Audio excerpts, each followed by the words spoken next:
We are blessed with 6 outstanding young scholars today that performed extremely well last night. The 2 teams that we have vying for the first championship are Houston Baptist University and Sam Houston State University. Each member of the runner-up team will receive a scholarship of $1,000.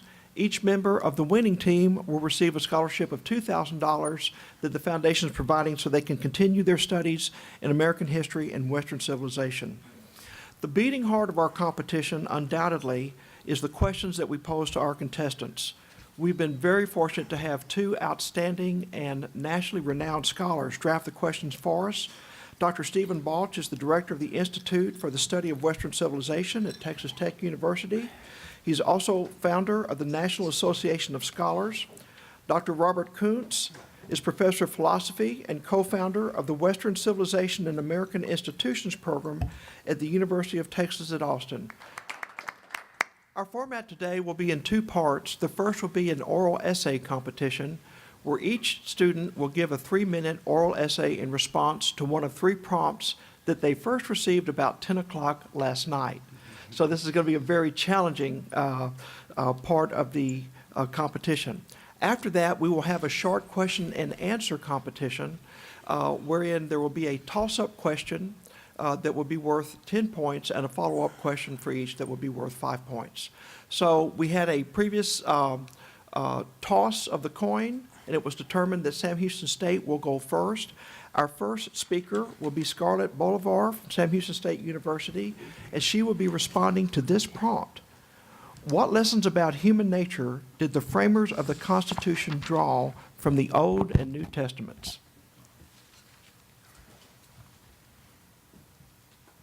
The founding fathers created the Constitution mirroring the covenant between God and Abraham because they were well aware of the Calvinist practice of total depravity. They also included the metaphor of Benjamin Franklin when he was debating with Thomas Paine, an atheist, that the common men needed religion as a lighthouse to guide them away from evil. As James Madison beautifully put, if men were angels, no government would be necessary. This made it obvious that men had flaws and that they needed laws and structure to give them a guide to what was good. And that's what the founding fathers were set out to do. You can see that they set up the Constitution in a way that it mirrors the aspects of the Old Testament, such as the Deuteronomy 19:50. A single witness can't rise against a man on a sin he committed. 2 or 3 witnesses need to be there to confirm the matter. This looks exactly like the Fifth Amendment.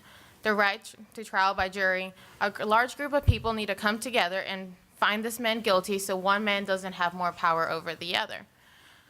They didn't only include the Old Testament. They also included the new one, such as the letter that was written to Paul. The law was written in hearts of the people. So when writing the Constitution, it was very natural of them because they had to just look within themselves. One example is Matthew 5:17. Do not think that I came to destroy the law or prophets. I did not come to destroy that, but to fulfill it. This is obvious that the authority of one man is not reliable. They need higher laws to guide them between good and evil. They also need institutions that would compete with one another and check and balance themselves so one wouldn't be corrupted. This can be easily seen in the 3 branches of government.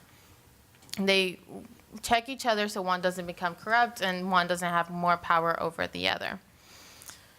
And as John Adams beautifully said, the highest glory of the American Revolution was the connection that was put in between the principles of civil governance with the principles of Christianity. Thank you. Thank you very much, Scarlett. I've been asked to mention to the crowd that the contestants are allowed to use notes because they've had such a very short time to respond to these prompts. Now we will have from Sam Houston, Mr. William Bailey, who will be responding to this prompt.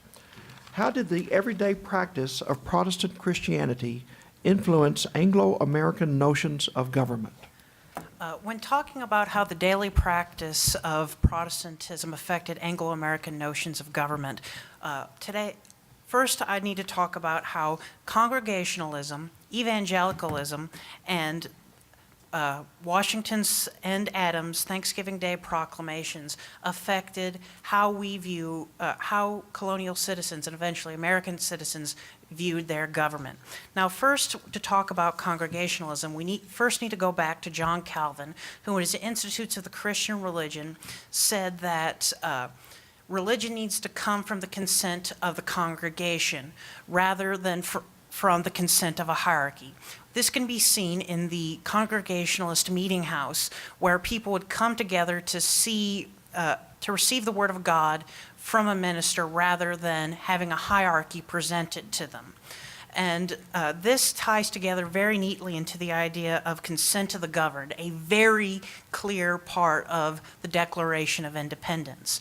Now, another way Protestant practices helped shape the American government is evangelicalism, which started with the First Great Awakening and was also improved upon in the Second Great Awakening, where this idea that people could dissent from their religion, such as from the Anglican Church, in pursuit of their own conscience. Freedom of choice was also emphasized, and this idea that you could dissent, that you could follow the dictates of your conscience despite what your government says, is key to our right to the petition of grievances that is part of the First Amendment.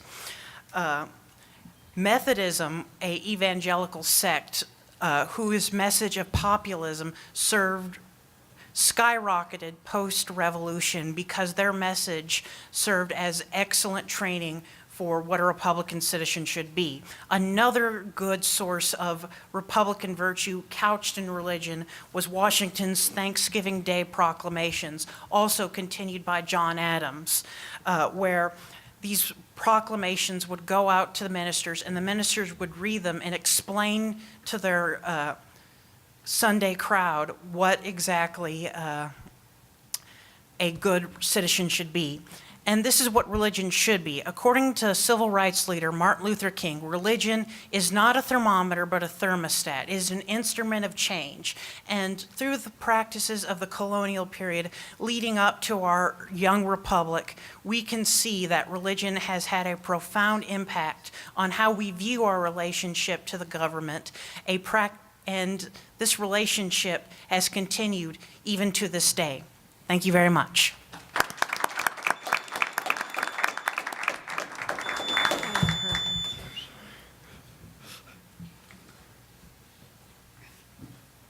Okay, thank you very much, William. Our last contestant from Sam Houston State will be Chase Miller, who will be responding to this prompt. Other than the Reformation, what specific episodes in the history of the relationship of church and state in Europe influenced the framers' views about religious liberty? When discussing this idea of the framers' intent on religious liberty, we have to look at several episodes in history of Europe and the relationship of church and state. I begin with three examples. First, the Battle of Vienna and the Austrian versus Ottoman War. Secondly, I'll be talking about founding fathers' perspectives, as they were historians just like us. And last but not least, the Glorious Revolution. So to begin, let's talk about the Battle of Vienna.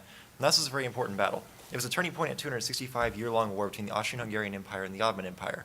And it's part of the reason today you're not speaking Turkish. But there's more important things we can glean from this. First off is that the Austrians would have lost the battle that had not been for the Poles and the Holy Roman Empire. And this is very important, as the Holy Roman Empire was majority Protestant at the time. So the unification of both Catholic and Protestant kingdoms to take on a Muslim adversary united this principle within the West so much as that states could function as political entities outside of being strictly united with a religious one as well. But when they worked together as separate institutions, they found the most success. Now, perhaps the most important thing we should draw out of this is that it showed the persistence of war when you tied church and state together as a single entity. In fact, when they're tied together, you find that 265 years of church-sanctioned violence. So the idea of putting the two together as a single body instead of separate institutions actually prolonged war. Now, this goes down to our ideas of founding fathers and what they learned from it out of history. And I go back to Thomas Paine's 1783 quote, that all national institutions of churches, whether Jewish, Christian, or Turkish, appear to me no other than human inventions set up to terrify and enslave mankind and monopolize power and profit. And what we find that Thomas Paine found here was that when you unite the institutions together as a single body, the common man suffers. In fact, the common man is torn between ideological warfare and economic profit when churches become a political entity and seek their own power. However, this actually impacted the United States pragmatically in the sense that the 1790s 1697 Treaty of Tripoli. This is after the Barbary Wars, in which John Adams was quoted as saying, "The government of the United States is not in any sense founded upon the Christian religion, not as a state actor, but in values." So what we find here is that while we do accept the idea that we were based on Judeo-Christian values, not uniting both institutions together actually allowed the United States to build into peace processes, to negotiate trade with other nations, and as a whole, better our nation. Now, my final point today talking and discussing is going to be the Glorious Revolution. This is probably the most important one we're going to talk about today. And that's that William III of Orange was brought to replace Catholic King James. Now, unfortunately, this revolution was neither glorious nor bloodless. And in fact, we find that when you bring in a king that's tied together to both the church and the state, you end up putting some group as a minority, be it Protestants, Catholics, or Calvinists. And in fact, perhaps the Glorious Revolution itself brought about the Willamette War in Ireland, a prosecution of Catholics, and Dundee's Rising in Scotland, a prosecution of Protestants from Calvinists.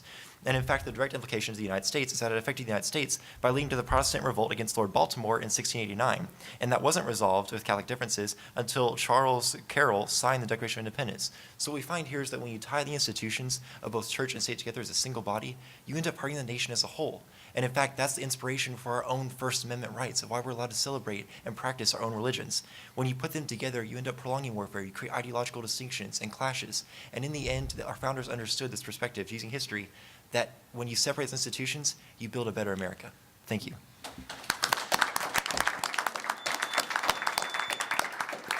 Thank you, Chase. Now, Paul Hoyt will be speaking for HBU, and he'll be responding to this prompt. What lessons about human nature did the framers of the Constitution draw from the Old and New Testaments? Understanding and properly interpreting the Constitution is of paramount importance in the functioning of the American government. Thus, the Founding Fathers have entrusted the American people and the Supreme Court with a sobering responsibility, one of analyzing and understanding the principles upon which all of our laws are based. Now, we, firm in the knowledge that the Constitution was deeply influenced by Christianity, can look to history, and specifically Scripture, to discover what lessons the Founding Fathers have drawn from the Old and New Testament. And first comes a lesson that modern-day America seems to have forgotten. Government is not the solution. In 1 Corinthians 6, Paul testifies to this, saying, "I write this to your shame. Is there no one among you wise enough to settle a dispute between brethren, but brother goes against brother to law, and this before unbelievers?" Our first recourse should not be government, and the founders echo this belief in the First and Second Amendments, as well as the Ninth and 10th. The former pair protects the rights and the liberties of the people to protest tyrannical rule and to defend themselves from government if necessary, while the latter two, while protecting all of their other liberties, also severely restrict the authority of the federal government through the principle of federalism. We did not fight a war for independence so that we could suffer under the rule of a tyrant here at home. Men and women did not give their lives just so that we could transfer power from George III to an emperor here on American soil. We fought and died because we had a powerful and potent sense of our individual liberty, and it drove us to do what is right. This was said best by James Madison in Federalist 51, when he famously penned the words you've already heard today. "If men were angels, no government would be necessary. If angels were to govern men, neither external nor internal controls upon government would be necessary. But in setting up a government, which is to be administered by men over men, the chief difficulty lies in this. You must first enable the government to control the governed, and in the next place oblige it to control itself. This is the basis of our system of checks and balances. And Madison solved this problem through the three branches of government which hold one another in constant tension. But what many of us don't recognize is his inspiration from this came directly from Scripture, from Isaiah 33:22, where the prophet describes God as our judge, our lawgiver, and our king. This was quickly translated into the executive, the judicial, and the legislative branches, which we recognize today. The structure of government, specific amendments, and the system of checks and balances are all drawn from Scripture because America was set up and orchestrated to be one nation under God.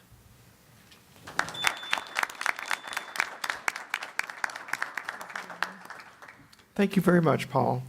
Our next speaker from HBU will be Kenneth Peters. Kenneth will be responding to this prompt. Other than the Reformation, What specific episodes in the history of the relationship of church and state in Europe influenced the framers' views about religious liberty? The relationship between church and state is a tense history. These tensions had been brought into the light specifically within the Reformation and their push for religious freedom. However, there are many other influences in history that led to this. But before we can move on to the fight for religious freedom, we must acknowledge the need for it. This is seen first in the Christian persecution that occurred in Rome under the emperors Nero, Marcus Aurelius, and Valerian. However, when Constantine took rule over Rome, there seemed to be a shift and hopefully an end to the persecution. When he converted to Christianity, and in 380, Theodosius I made the Nicene Christianity the official religion of the Roman Empire. However, the persecution just moved on and directed somewhere else, to the non-Christians, to the heretics, and to the pagans. Furthering this road of persecution was the Crusades. The Christians were persecuted through 8 crusades, led by rulers King Richard of England and Philip of France. They just justified religion to use as a means to declare war and capture and kill foreign peoples. Furthering the rift between church and state, King John was twice excommunicated by Pope Innocent III because they disagreed on who should be Archbishop of Canterbury. The king spent 3 days, the first time getting excommunicated, trying to revoke it. However, during the second time, he was able to influence the people to disregard the papal authority. This just furthered the rifts between church and state. However, there was some hope here. During the Renaissance era in the 14th century, there was a poet named Dante. He was born into a rich family, and so he held political influence. During the 14th century, Italy was going through a political crisis between the Holy Roman Empire and the Pope. This was split into 2 different groups, the Ghibellines and the white and black Guelphs. Dante, being a supporter of the white Guelphs, said that there should be a separation between church and state. This most explicitly is seen in his poetic work of the Divine Comedy, where he shows the progression of the soul to heaven. However, he emphasizes the point that although the soul is individual, it is part of a collective whole. And this duality of humanity, once it works together, can lead to the soul reaching paradise. This is also reflected between the government and the church. By them working together, they are able to better prepare and lead to the success of the collective whole. Thank you.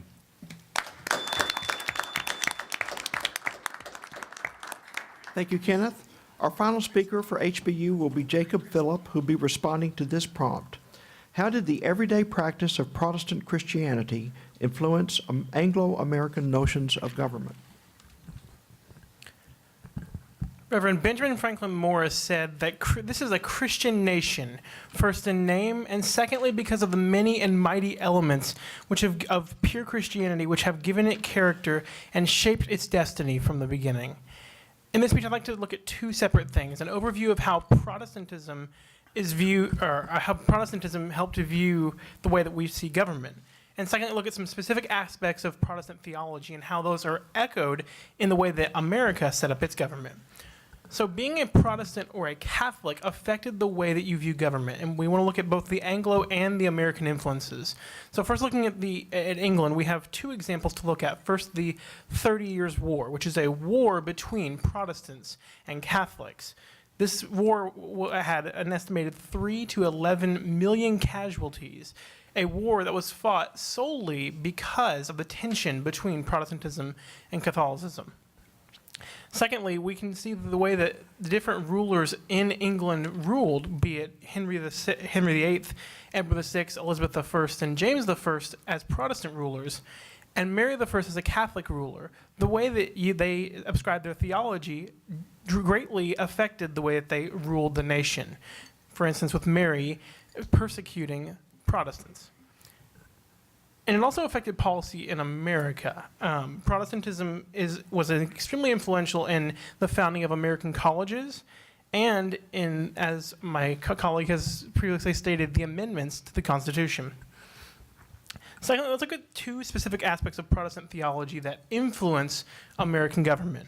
The first is that of total depravity, or the depravity of man. Romans 3:11 says that none is righteous, no, not one.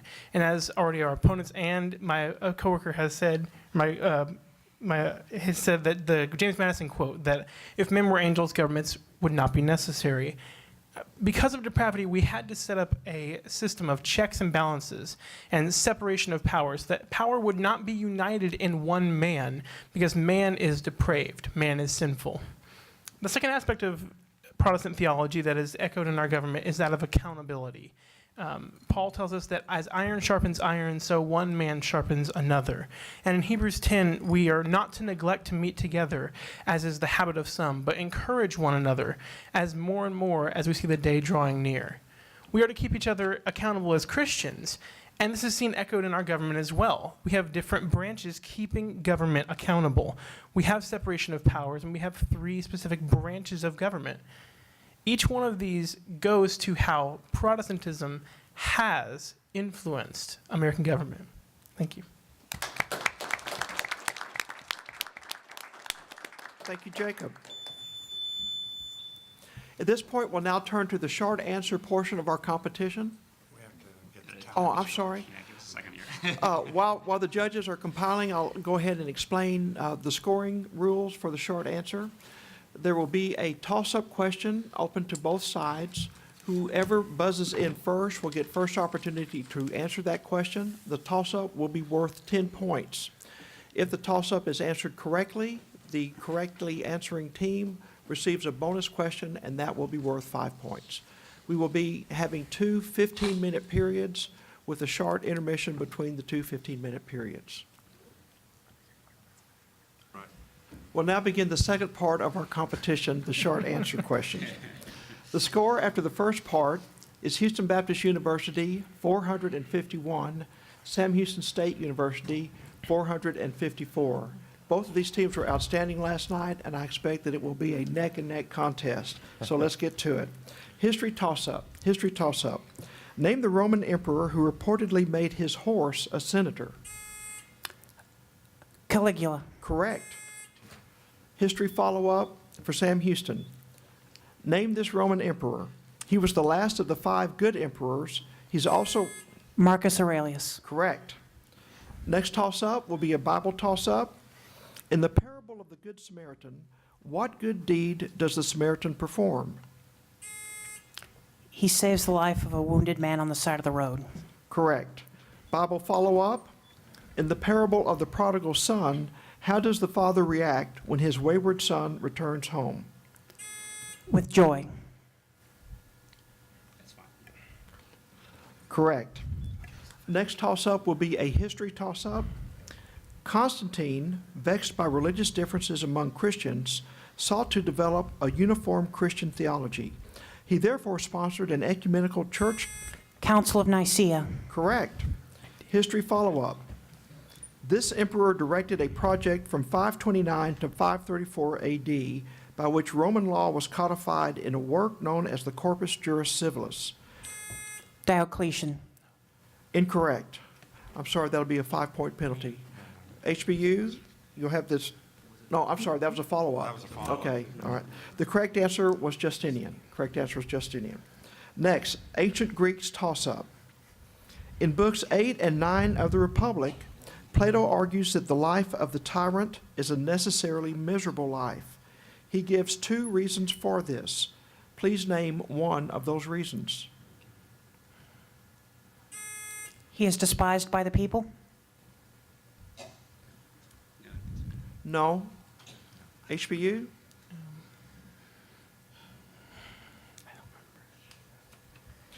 The answers are he lives in fear of being overthrown, and second, he is enslaved by his own irrational and chaotic appetites. Next, Reformation toss-up. Reformation toss-up. John Locke, in his second treatise, begins his discussion of political philosophy by describing a hypothetical situation that existed before the beginning of human. State of nature. Correct. Reformation follow-up. John Locke's second treatise describes the state of nature as generally peaceable. Name another English philosopher that describes man's life in the state of nature as poor, nasty, solitary. Thomas Hobbes. Correct. History toss-up. History toss-up. What is the name of the great urban riot that broke out in 532 AD during Justinian's reign? The Nike riots. Correct. History follow-up for Sam Houston. These riots were led by the fan clubs of two chariot racing teams, the Greens and the Blues. As they rampaged through Constantinople, they shouted, "Nika, Nika." What does Nika mean? Victory. Correct. Bible toss-up. Bible toss-up. In the Sermon on the Mount, what does Jesus say we should do whenever someone strikes us on the cheek? Turn the other cheek. Correct. Bible follow-up. In the Sermon on the Mount, Jesus says, "Blessed are the peacemakers." What does he then say that those peacemakers will be called? The children of God. Correct. Very good. Next toss-up, ancient Greeks.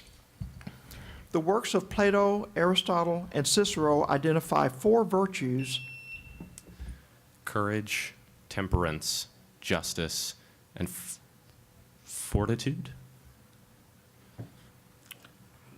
Incorrect. Fred, it's a 5-point penalty. Sam? Can you repeat the question, please? Sure. The works of Plato, Aristotle, and Cicero identify four virtues as the cardinal or fundamental virtues, moral virtues. Name these four cardinal virtues. Patience, temperance, fortitude, and mercy. I'm sorry. The answers are, you had 3 of 4 right. Prudence. Wisdom or prudence, courage, temperance, and justice. For what it's worth, I missed that question in 3 courses, both in undergraduate and grad school, because I could never remember that set of 4. So I think that's the most difficult question of the day. Okay. Reformation toss-up. Reformation toss-up. List one of the defects described in the state of nature by John Locke in his second treatise on government or... There's no mediator for disputes between men. Correct, correct. Reformation follow-up. Name another one of the defects listed by John Locke in the state of nature.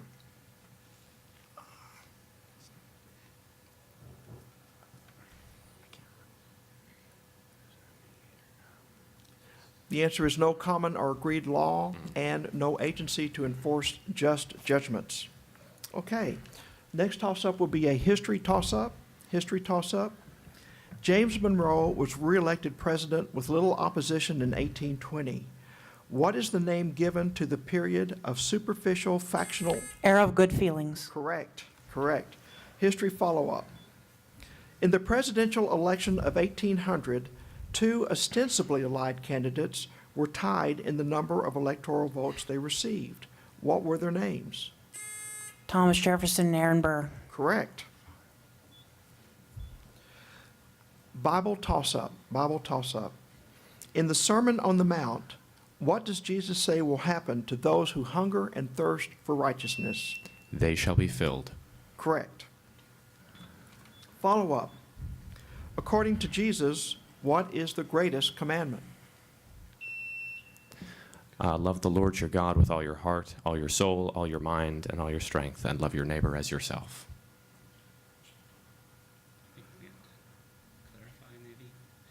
The first one. You gave us the first and the second. Okay. We can forget about the love your neighbor part. That's all. We'll leave that by the wayside. I only mean that literally. And okay, Reformation toss-up. Reformation toss-up. John Locke's second treatise presents a famous theory of private property in the state of... Social contract? I'm sorry, 5-point penalty. Sam, you get the full question. John Locke's second treatise presents a famous theory of private property in the state of nature. According to Locke, how can one legitimately acquire property in the state of nature given the absence of a formal political or legal order? Through possessing it? No, it's by adding one's labor to resources that are owned in common by all.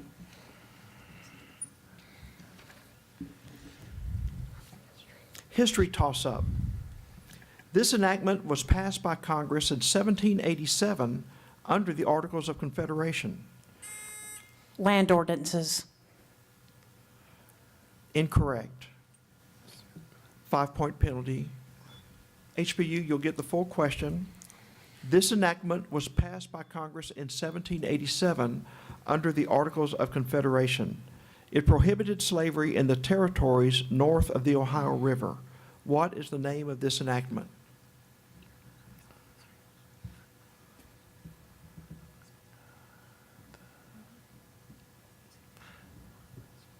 The answer is the Northwest Ordinance. Northwest Ordinance. Bible toss-up. In Leviticus chapter 25, God sets up a system of holy years. What is the name of the special year that occurs? The year of Jubilee? Correct.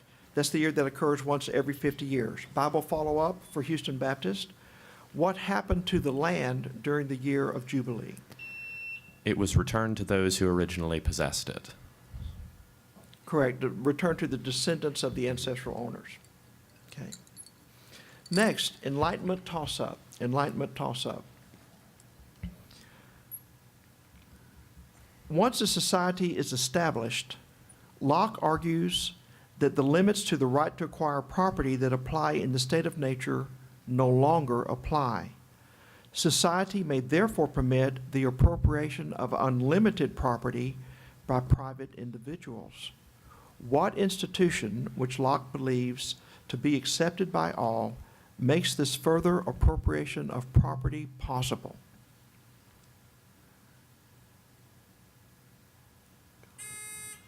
Government? No? Houston Baptist? Could we hear the question one more time, please?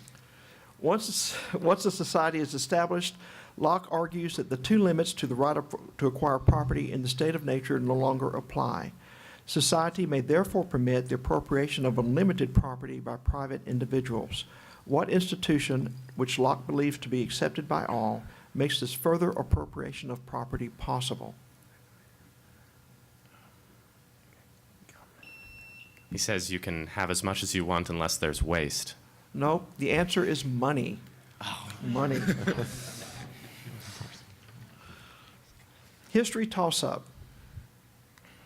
The state of Franklin was a self-governing territory from 1784 until 1788. It unsuccessfully sought admission to the United States. What current state contains the territory of the former state of Franklin? Maine. Incorrect. Houston Baptist?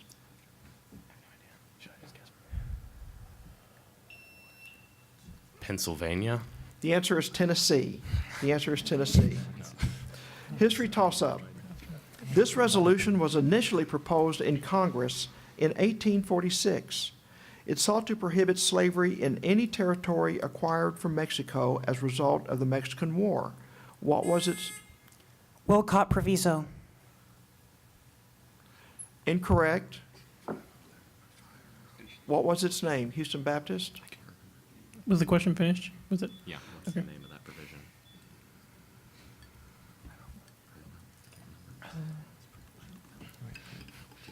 This is why I'm glad we have judges that make these hard decisions, because it is the Wilmot, not Wilcott Proviso.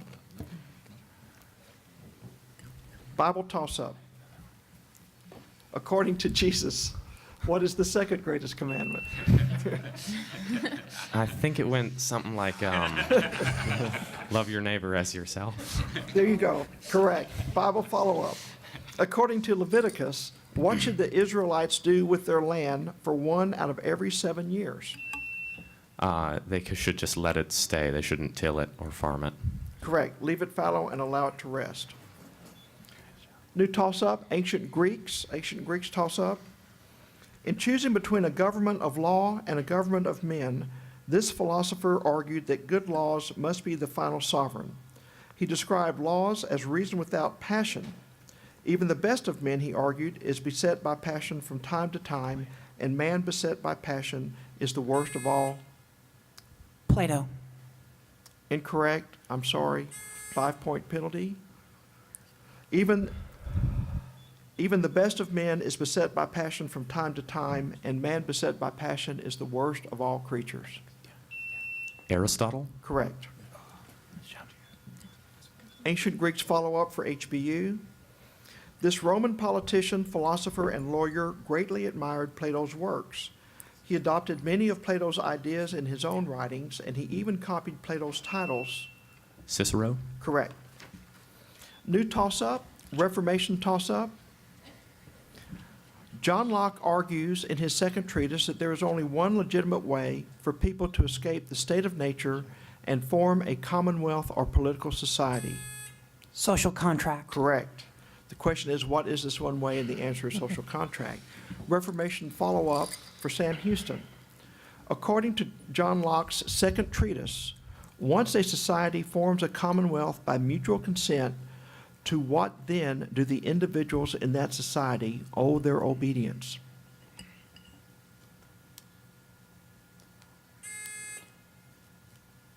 To the Commonwealth? No, to the will of the majority. To the will of the majority. History toss-up. This important case from the United States Supreme Court held that a descendant of slaves, whether that descendant... Dred Scott decision. Correct. History follow-up. Who was the author of the Dred Scott decision?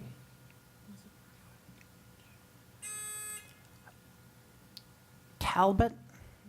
No, Chief Justice Roger B. Taney.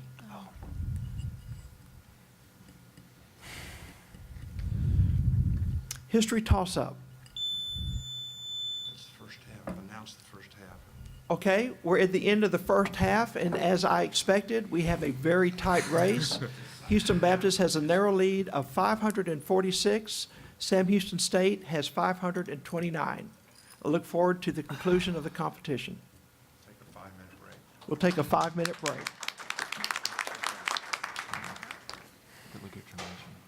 Contestants ready to resume the final 15-minute section. I'd like to point out to the audience how close the score is. By my math, if it's correct, it's only 17 points difference, which is less than 2 toss-up questions. So we will resume with another question regarding the Dred Scott decision for a history toss-up. The Dred Scott decision was the second case in American history in which the United States Supreme Court held an act of Congress to be unconstitutional. What was the name of the act of Congress that was held unconstitutional? The California Compromise of 1850. HBU? Incorrect. The Alien and Sedition Act? No. The correct answer is the Missouri Compromise of 1820. Missouri Compromise of 1820. Another toss-up question. What was the name of the first decision of the United States Supreme Court to hold an act of Congress unconstitutional?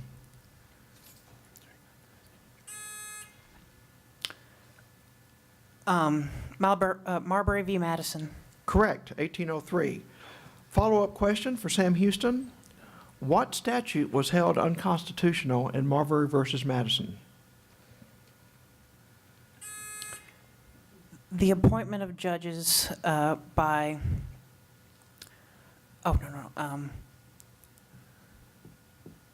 shoot. That's incorrect. It was the Judiciary Act of 1787, Judiciary Act. Next toss-up, Bible toss-up. Leviticus 19 and Deuteronomy 24 make a special provision for the poor. According to this provision, what are farmers supposed to... The farmers have to leave, don't only go through the fields once so the poor can glean. Correct, gleaning. Bible follow-up for HBU. What is the name of the young woman who cleans the field? Ruth. Correct. The question for those in the audience, What's the name of the young woman who gleans in the fields of her kinsman Boaz in the book of the Bible that bears her name? It's Ruth. Okay, Enlightenment toss-up. Enlightenment toss-up. This philosopher was an important member of the Scottish Enlightenment. He collaborated with David Hume. His first book, published in 1759, was entitled The Theory of Moral Sentiments. In his second major book, which is probably better known, this philosopher criticized the theory of mercantilism and argued against legal protections for monopolies. Adam Smith. Correct. What is his name? Adam Smith. Enlightenment follow-up. What was the name of this second book considered a masterwork in economics? Wealth of Nations. Correct. Very good. Okay. History toss-up. History toss-up. The Democratic Party split during the election of 1860. The Northern Wing nominated Stephen A. Douglas for president. Who was not? Andrew Jackson? No, I'm sorry, it's a 5-point penalty. To complete the question for Sam, the Northern Wing nominated Stephen A. Douglas for president. Who was nominated by the Southern Wing of the Democratic Party? Bell. Incorrect. John C. Breckinridge. John C. Breckinridge. Bible toss-up. Name one of the 3 categories of people whom the Israelites were commanded to treat with special compassion by the law of Moses. Widows? Correct. Bible follow-up. Name one of the other 2 categories. Orphans? Correct. Enlightenment toss-up. Adam Smith argued in The Wealth of Nations that the free exchange of goods and services promotes the common good, even though the motives of individuals may be selfish or narrow. What metaphor did Adam Smith use? Invisible hand. Correct. Enlightenment follow-up for Sam Houston. In Adam Smith's first book, entitled The Theory of Moral Sentiments, Smith argued that selfishness alone is not sufficient to maintain the kind of relationships in society that men require for human happiness. In addition to selfishness, what other sentiment must be operative for human life to flourish? Reason. No. The answer is sympathy or fellow feeling. Sympathy or fellow feeling. History toss-up. After the election of Abraham Lincoln, a series of southern states seceded from the Union. Which state was the first to secede? South Carolina. Correct. History follow-up. What was the home state of Jefferson Davis, the first president of the Confederacy? Virginia. Incorrect. Mississippi. History toss-up. Name the Kentucky senator who offered a set of constitutional amendments in 1861. These amendments were intended to resolve the differences between the North and South and preserve the Union. Calhoun. Incorrect. HBU? The answer is John J. Crittenden. John J. Crittenden. Reformation toss-up. This English philosopher was born in 1588. He often said that fear and I were born twins together, claiming that his premature birth resulted from his mother's panic upon receiving news that the Spanish Armada had sailed. He was in Paris during the English Civil War and became the math tutor to the future Charles II. Name this philosopher. Thomas Hobbes. Correct. Reformation follow-up for Sam Houston. Thomas Hobbes gave a woeful depiction of life in the state of nature, which he described as a war of all against all, and in which human life was poor, nasty, solitary, brutish, and short. Name the work containing this description by Hobbes of the state of nature. The Leviathan. Correct. History toss-up. Fought in 1862, this battle of the American Civil War ended with the retreat of the Confederate Army of Northern Virginia from Maryland. The Battle of Gettysburg? Incorrect. I'm sorry, it's a 5-point penalty. I'll read the entire question for Sam Houston.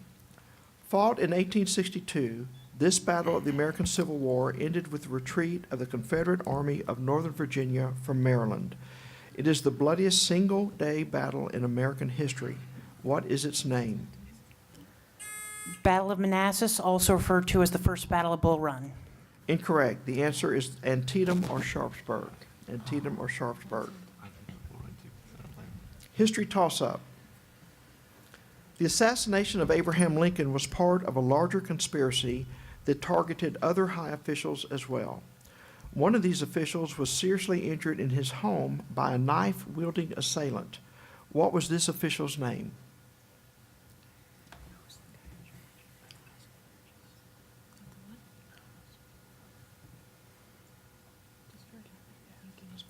Answer is William H. Seward, Secretary of State. Reformation toss-up. Hobbes argues in his Leviathan that society is formed when people enter a social contract and establish a sovereign power to govern them. According to Hobbes, what is the best form of government to establish and maintain? Monarchy. Correct, absolute monarchy. Reformation follow-up for Houston Baptist. This 17th century Dutch thinker laid the foundations for international law based on scholastic natural law theory. He propounded an early version of the freedom of the seas, and he also developed a theory of just war. What was his name?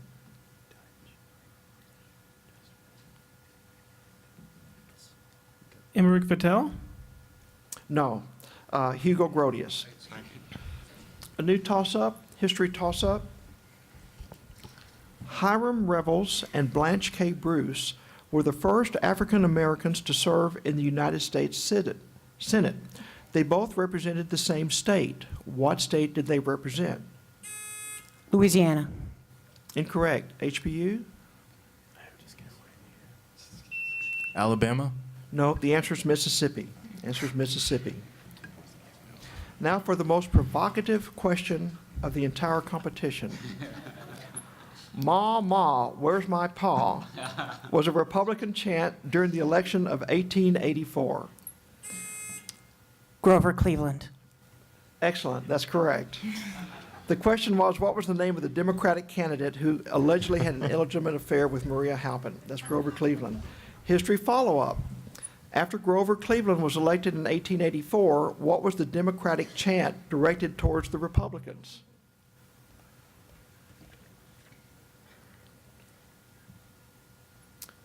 The answer is they said, "Gone to the White House, ha, ha, ha."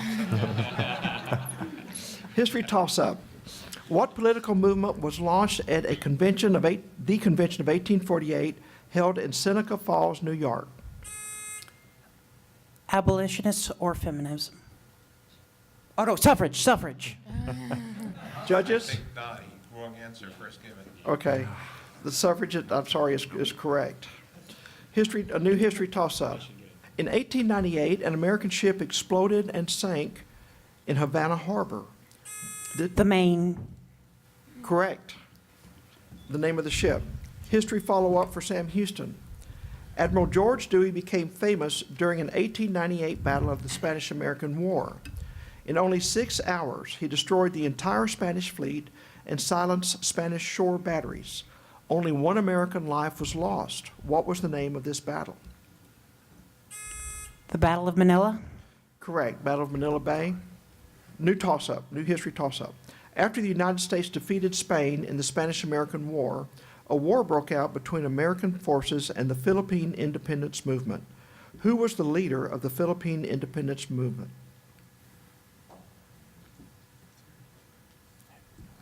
Answer is Emilio Aguinaldo. New history toss-up. The Whiskey Ring scandal, the Trader Post scandal, the Star Route postal scandal, and the Black Friday scandal all occurred during one president's administration. Name this. Grant. Correct. History follow-up. This populist leader was the Democratic nominee for president in 1896. He was a supporter of bimetallism, supporting the acceptance of both gold and silver as legal tender. He is famous for his Cross of Gold speech, in which he told supporters of the gold standard that you shall not press down upon the brow of labor this crown of thorns. You shall not crucify mankind upon a cross of gold. He also represented the state of Tennessee in the famous Scopes monkey trial. What is his name? Bryan? William Jennings Bryan, correct. Enlightenment toss-up. This is a difficult question. This English philosopher was a member of the Long Parliament. After the 1660 restoration of Charles II, he wrote a treatise rejecting the divine right of kings and absolute monarchy entitled Discourses Concerning Government. He was illegally tried for treason and convicted on perjured testimony in 1683 before the infamous Stuart judge George Jeffreys. Along with John Locke's two treatises, this man's discourses was a major influence on the American founding. What was his name? Answer is Colonel Algernon Sidney. Algernon Sidney. New history toss-up. This United States president was a former New York City police commissioner and assistant. Teddy Roosevelt. Correct. History follow-up. On October 12, 1912, Theodore Roosevelt delivered a 90-minute speech in Milwaukee. What happened? He was shot in the chest. Correct. Shot twice in the chest. Next, history toss-up. This novel stimulated the passage of the Pure Food and Drug Act in 1906. Upton Sinclair's The Jungle. Yes. The follow-up, the jungle is the answer. The follow-up is who is the author. You confuse the simple-minded here, so. So can we just go and get the points for it? Yes. or- So, if you'll answer, who's the author of The Jungle? Upton Sinclair. Okay. Enlightenment toss-up. This 17th century lawyer, judge, and author is. That is the end of our time. Our final score is Houston Baptist, 596. Sam Houston State University, 644. Congratulations to two outstanding teams. It was really a pleasure to have you here today.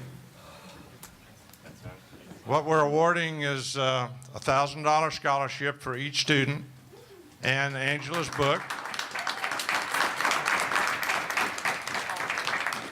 That's Paul first. And Kenneth Peters.